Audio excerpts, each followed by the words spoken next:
কুয়োর ভেতরে পড়ে গেল। কুয়োর পানি খেয়ে তার তৃষ্ণা মিটল, কিন্তু বের হওয়ার কোনো উপায় পেল না। এক সময় এক চালাক শিয়াল সেখানে এসে পড়ল। কুয়োর ভেতরে ছাগলকে দেখে সে জিজ্ঞেস করল, বন্ধু, তুমি এখানে কি করছো? ছাগল উত্তর দিল, আহ, এই কুয়োর পানি কত ঠান্ডা ও সুস্বাদু, আমি এখানে নেমে পানি খাচ্ছি। শিয়াল ভেবে দেখল, পানির স্বাদ যদি এতই ভালো হয় তাহলে তাকেও নামা উচিত। তাই সে লাফ দিয়ে কুয়োর ভেতরে নেমে পড়ল। কিছুক্ষণ পানি খাওয়ার পর শিয়াল বুঝতে পারল কুয়ো থেকে বের হওয়া বেশ কঠিন।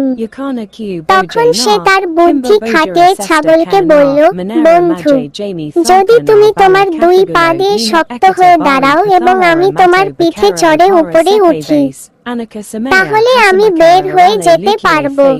এরপর আমি তোমাকে উঠতে সাহায্য করব। ছাগল রাজি হয়ে গেল। শিয়াল